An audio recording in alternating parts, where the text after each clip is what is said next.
11 sampai 114. Bismillahirrahmanirrahim. Yauma, suatu hari, ta'ti akan datang kullu nafsin, setiap orang, berarti ya semuanya, tujadilu an nafsiha, yang akan berargumentasi, berdalih untuk membela dirinya. Wa tuwaffa, dan orang akan dibalas, kullu nafsim ma amilat, setiap apa yang ia perbuat, wa hum la yuzlamun, dan mereka sama sekali tidak dizalimi. Ayat ini mengabarkan bahwa suatu saat pasti akan datang satu hari di mana kita akan menjalani persidangan dan kita akan membela diri terhadap apa yang kita lakukan. Cuman saat itu al-yauma nakhtimu ala afwahihim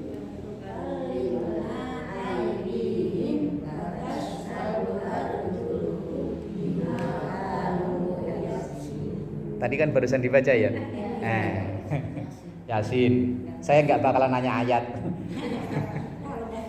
Pokoknya Yasin. Saat menjalani persidangan itu nakhtimu ala afwahihim, akan dikunci afwah, mulut. Wa tukallimuna aydihim, dan tangan ini akan ngomong. Wa tashhadu arjuluhum, dan kaki ini akan menjadi saksi, bima kanu, dari apa yang mereka kerjakan. Jadi mulut nggak usah ngomong, ini akan cerita. Mulut ini kan kalau ini gampang ini, gampang ngapusi. Nah, iya. Tapi kalau ini nggak bisa ngapusi, nggak bisa bohong. Iya bener, saya yang ngambil. Iya, saya yang ngambil. Kalau ini mau bilang enggak, ini kadung bilang iya. Kalau sekarang semua kan dikontrol oleh satu. Kalau nanti di akhirat nanti semuanya akan bicara sendiri-sendiri. Kata kaki, iya saya yang dipakai buat kelangkah, warahnya ke sono kok bukan ke sono. Al-yauma nakhtimu ala afwahihim wa tukallimuna aydihim wa tashhadu arjuluhum bima kanu yaksibun. Semua pasti kita akan mengalami itu. Kemudian wa tuwaffa, dan kita akan dibalas kullu nafsim ma amilat, dari setiap apa yang kita lakukan. Ayat bandingannya famay ya'mal misqala dzarratin, terus wa may ya'mal misqala dzarratin, surat apa? Al-Zalzalah. Cepet. Loadingnya bagus nih. Apa jangan-jangan barusan diisi kuota?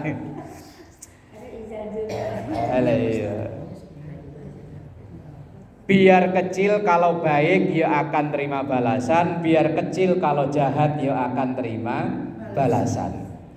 Kita melakukan kebaikan kecil, kayaknya sepele, nggak ada orang lihat. Misalnya tadi ibu mau ngaji dari rumah ke sini, ngelihat ada paku, ada kawat, wah ini nanti kena orang, kita ambil, kita pinggirin supaya kelihatannya kecil, sepele.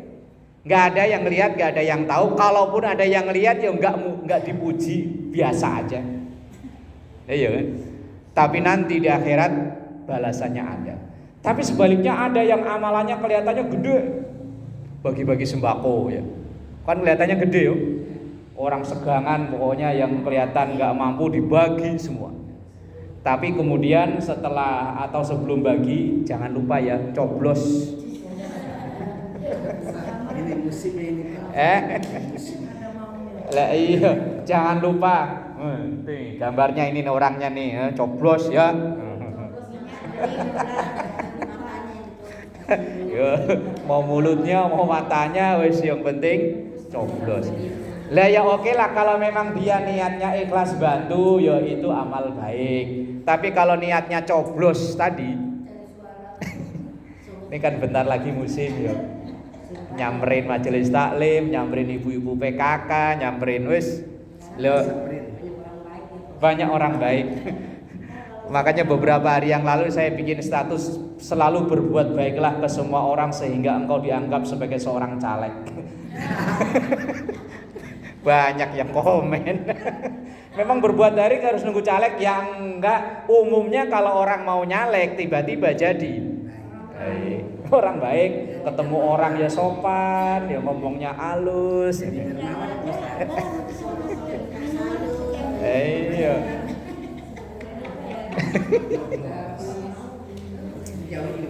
Menjelang begini nih, kalau kita mau hajat, entah bangun musola, entah ngadain apa, ajuin aja proposal, gampang. Ya bener Bu, 2014 saya kan masih tinggal di situ. Kebetulan masjid itu apa Belandar, kalau orang Jawa Belandar ya, apa itu masih?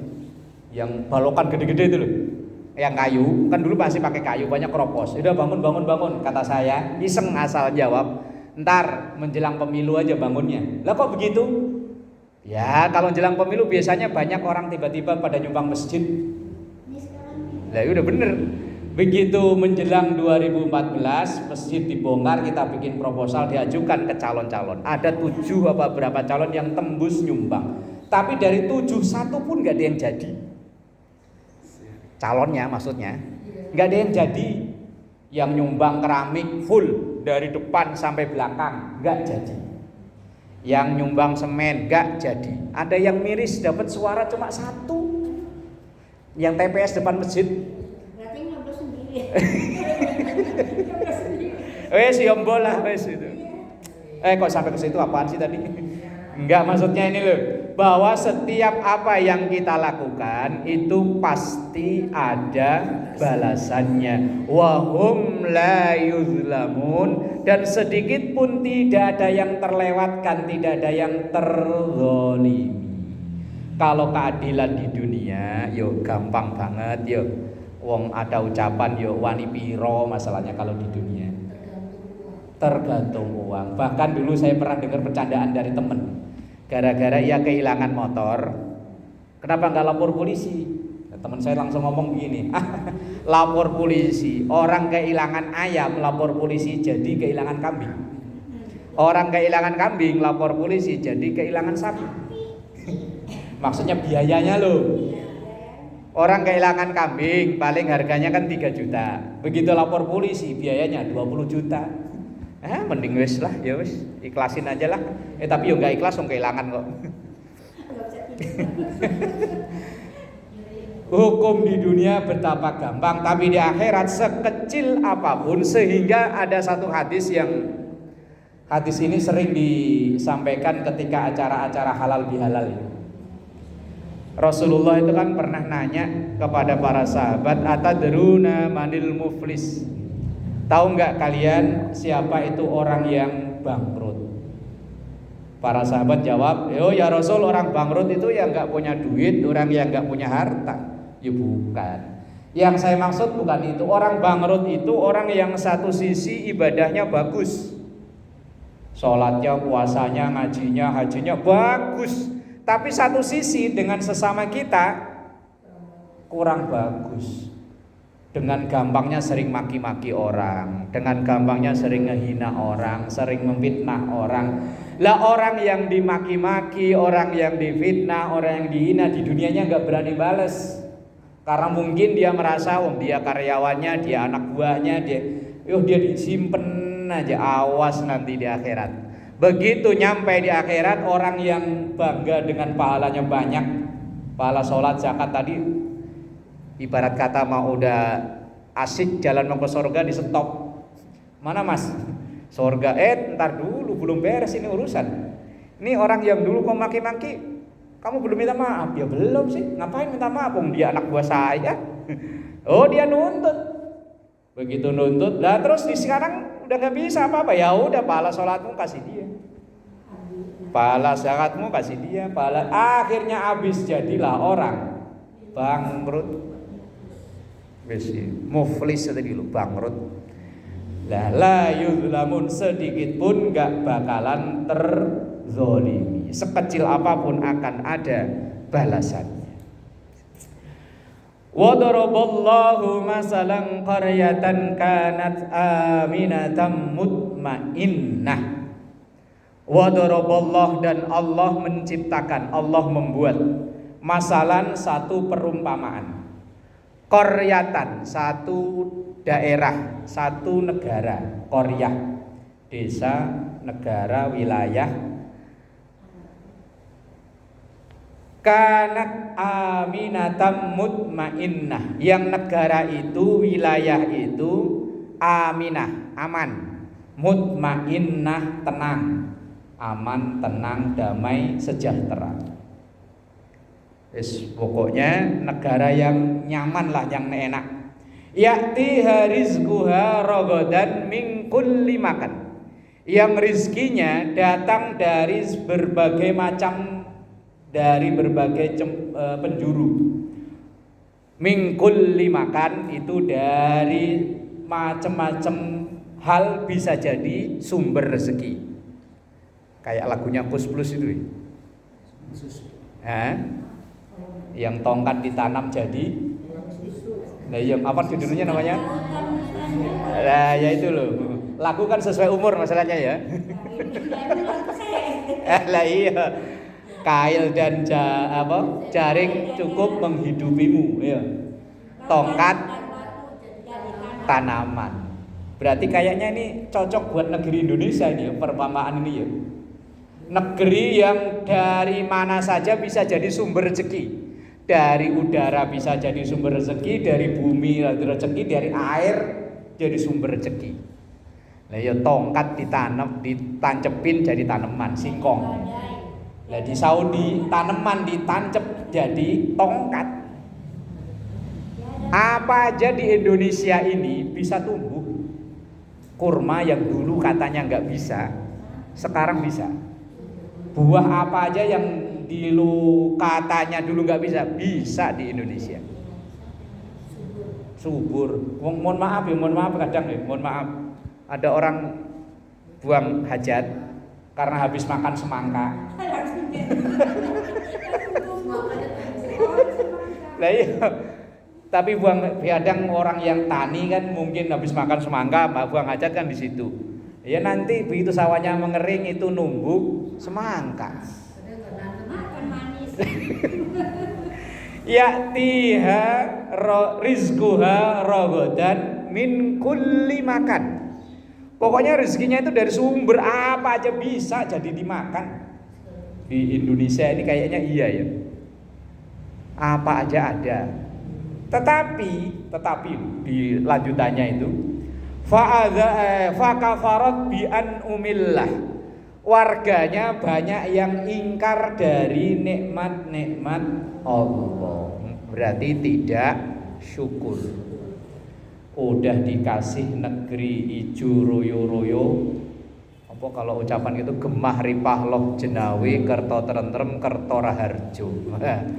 Apa bahasa Jawa itu? Ya negara Indonesia kan gemah ripah loh jenawi kerto tentrem kerto raharjo. Buah apa aja Indonesia ada, makanan buah apa aja ada. Tetapi fakafarat bi an umillah, banyaknya orang yang kufur dengan nikmat-nikmat Allah. Banyaknya orang kalau ditanya lebih seringnya cap-cep daripada alhamdulillah. Gimana Bu Haji?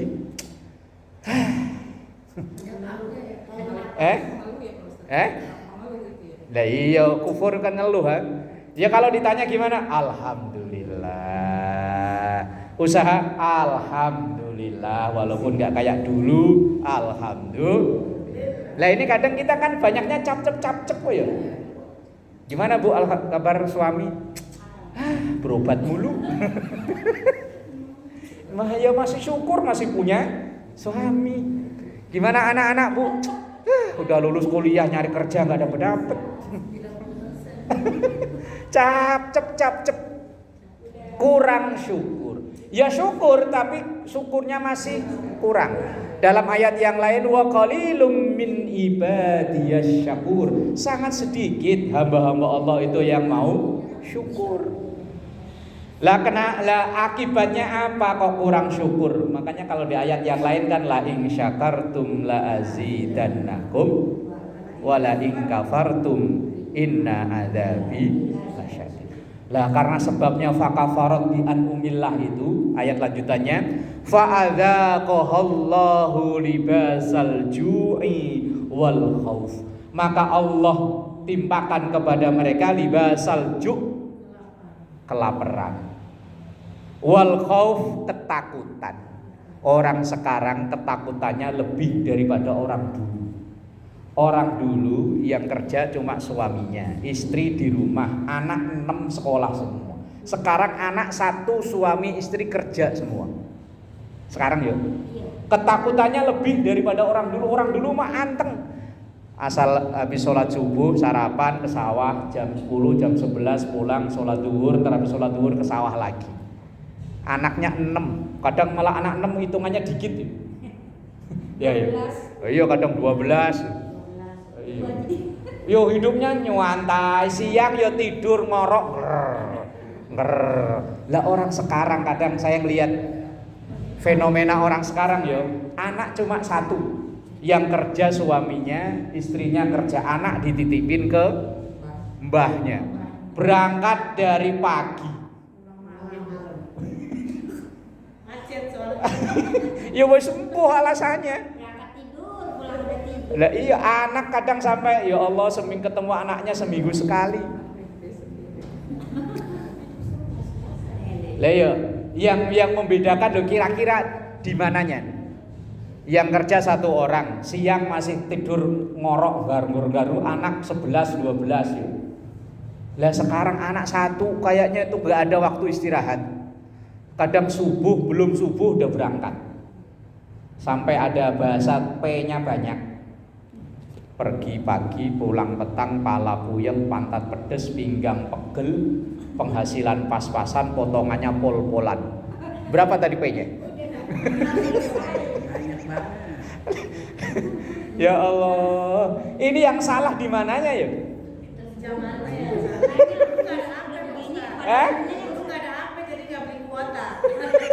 Gak mikir kuota ya? Ya wes sempur. Yo biaya kuota orang biayain anak 11 banyakan makan. Ya Allah, ya mungkin itu loh salah satunya kalau dilihat mungkin kurang syukur. Orang dulu mah asal makan ya wes lah, yang penting kenyang ya wes alhamdulillah. Wes ngambil daun-daun singkong, daun-daun bayam direbus, alhamdulillah. Lah sekarang mikir beli takoyaki lah, beli aduh ya Allah. Lah ya orang dulu syukurnya punya baju, yang penting ada buat ke sawah, ada buat ke sholat, ada buat ngaji, udah syukur. Lah sekarang kepala 1 kerudungannya bisa 80 ya. Lah iya kerudung, tas, sandal harus matching sama baju. Akhirnya asal ada yang nawarin, Bu murah loh cuma 4.000, ngambil. Sendal murah loh cuma 2.000, ngambil. Udah 6.000 per hari ya. Gimana nggak pusing? Ya Allah, karena fakafarat bi an umillah. Kayaknya ayat ini cocok buat kita ya. Ya iya buat kita. Lah namanya ngaji itu kan ngajiin kita, bukan ngaji orang lain. Iya yang ngaji kan, ya Allah, kayaknya saya banget ini ayat. Hidup di negara yang semuanya ada, tapi kok kekurangan. Lah ini yang salah apanya? Ya mungkin fakafarat bi'an umillah. Enggak puas dengan apa yang ia miliki. Ya ini korupsi. Lah ini. Aduh. yang pejabat korupsi, yang rakyat ngeluh udah, waduh, cocok kayaknya ya. Jangan-jangan memang Indonesia yang dimaksud ini. Fakafarat bi an umillah fadzaqahallahu libasal ju'i wal khaufi bima kanu yasnaun. Itu semua ya karena ulah kita sendiri, bukan orang lain. Karena kelakuan kita, bukan orang lain. Ayo wis pas, ayat ini pas buat kita, itu cocok. Karena kebanyakan capcep tadi itu, kayaknya masih kurang. Ayo. Megang duit berapapun tuh kayaknya kurang. Lah iya. Wes boh lah. Lah ya kadang saya kalau mikir ya gitu loh ya. Orang dulu ya tadi loh. Kerja cuma segitu-segitunya. Lah ya boh lah. Lah itu kan di ujung ayatnya kan bima kanu yasnaun. Lah sumbangan itu ya karena ulah-ulah kita sendiri lah ya. Ya ulah kita juga lah, ulah siapa? Ulah kita juga. Wes boh. Tadi saya baca ayat ini semalam. Oh iya ya, mirip orang sekarang ya. Saya juga termasuk. Lah iya fakafarat bi an umillah. Karena kurang puas. Fakafarat itu bisa diartikan karena kurang puas dengan yang ada di tangan ini loh. Jadinya kayaknya hidup itu selalu terburu-buru aja. Wes. Kayak lagunya Rhoma Irama itu. Hidup selalu terburu-buru seakan-akan dikejar waktu. Wes boh.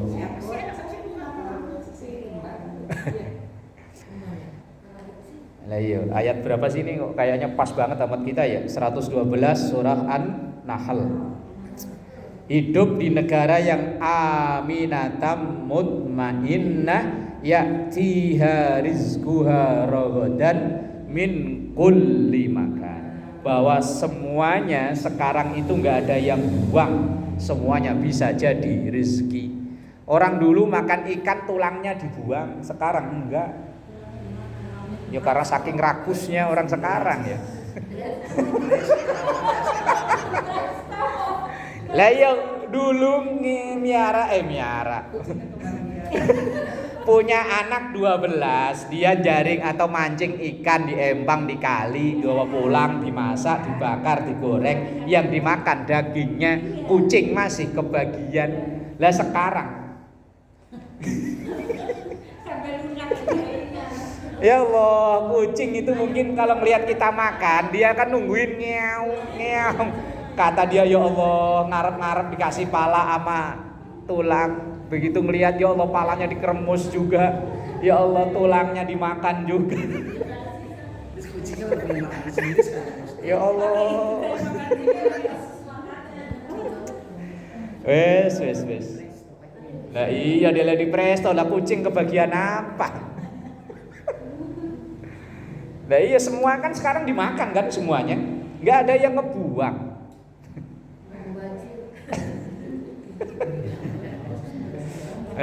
Ya Allah. Orang dulu kalau makan manggis yang dimakan cuman buahnya, kulitnya dibuang. Sekarang kulitnya ya jadi rezeki. Lah iya. Lah gitu loh, kok masih merasa kurang aja. Semua salah. Ayo. Oh saking sadisnya sampai biji salak aja dimasak jadi empuk ya. Lah kalau puasa, bulan puasa itu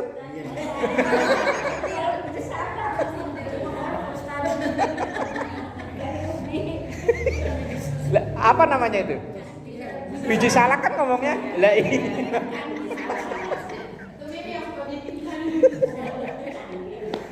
ya Allah. Iya, orang nyebutnya apa? Biji salak kan? Iya. Ya karena fakafarat bi an umillah, kurang puas dengan apa yang menjadi nikmat-nikmat Allah, maka fadzaqahallahu libasal ju'i wal khauf. Hidup rasanya kayak lapar mulu, kayak takut mulu. Saking takutnya anak masih dalam kandungan udah diasuransi. Ya karena gara-gara ketakutan kan. Anak masih dalam perut, sekolahnya udah diasuransi. Ya Allah. Sembuh lah ya. Tapi ya memang kehidupan sekarang begitu, gimana lagi?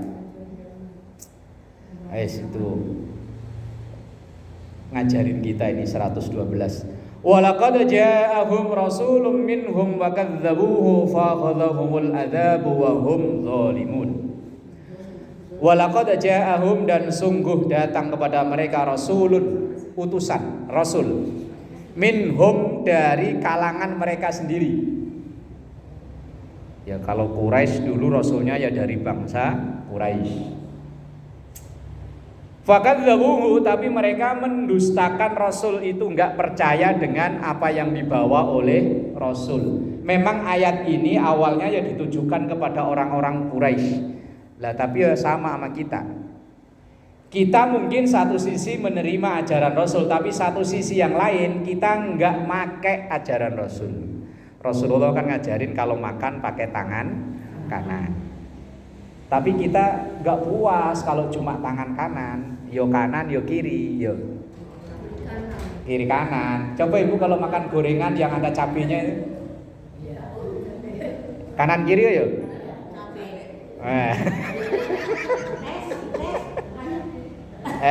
Iya kalau makan di restoran yo pakai pisau sama garpu. Ya yang gampang-gampangannya lah, yaitu yang gorengan sama cabai. Gorengan, cabai. Satu sisi kita ngikuti ajaran Rasulullah, tapi satu sisi kita nggak make ajaran Rasulullah. Fakadzabu. Nah, fa'akhadzahumul adzabu wa hum zalimun. Nah, kalau seringnya kita melanggar ajaran Rasulullah, melawan ajaran Rasulullah, maka siksa bukan hanya di neraka, penyakit itu kadang ya siksa. Rasulullah itu ngajari pola hidup sehat. Di perut kita ini waduk ya, kalau boleh bilang waduk. Ini kan harus dibagi 3, sepertiga makanan, sepertiga air, sepertiga udara. Lah kadang kita isi makan semua. Kalau belum udahan, itu yang kadang jadi penyakit. Nanti di ayat sebawahnya itu, orang pengen hidup sehat itu kan dipengaruhi oleh makanan. Kita makan makanan yang lama belum nyelesai giling udah diisi lagi.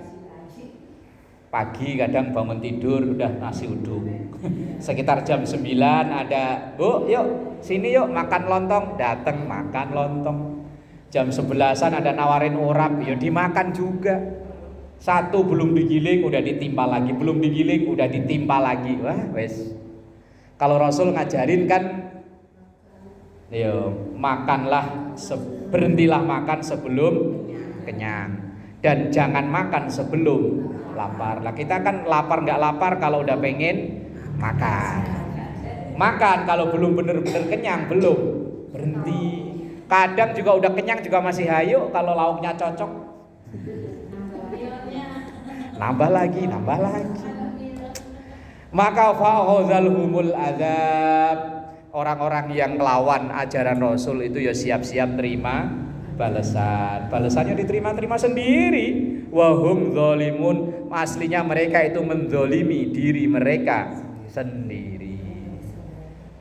Rasul ngajarin kalau minum minuman panas jangan ditiup. Lah kita kan enaknya kalau pagi-pagi minuman panas kan ditiup. Dari gelas dituang di yang itu kecil itu loh, kayak cawan apa-apa. Nah, tatakan. Tiup dulu baru diminum. Rasulullah padahal kelarang kalau minuman panas itu ditiup. Lah kita suka niup. Lah ini termasuk mendustakan Rasul apa bukan ini? Enggak kerasa. Lah ayat selanjutnya itu, fakulu, maka makanlah. Loh, diperintah makan. Mimma razaqakumullah, dari apa yang dirizkikan oleh Allah kepada kalian, halalan. Nah, syaratnya pertama harus halal.